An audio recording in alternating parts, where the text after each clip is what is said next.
Hello, welcome to our channel. In these videos we will be going into the detail about technical drawings that are used in engineering production, and I hope they will be useful whether you are beginner or would like to learn the basics of creating technical drawings, or you are a professional and would like to update your knowledge or learn something new. In the first part we will cover the basics, that is what drawing format exists, the basics rules in the drawings, how to create title blocks, and many details about how to create professional technical drawing. So what is a technical drawing?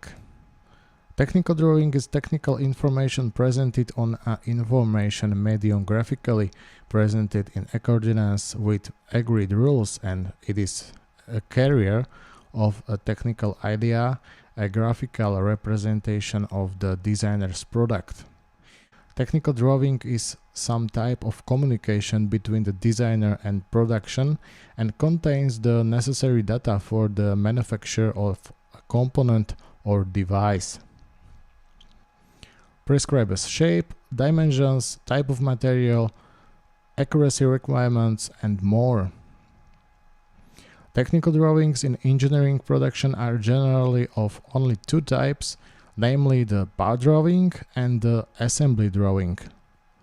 A part drawing is used to make one element or element of an assembly unit and is drawn separately for all the components of a product in most cases.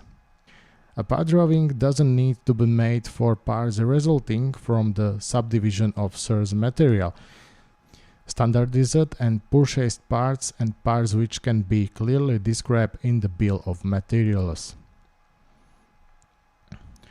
What includes the assembly drawing?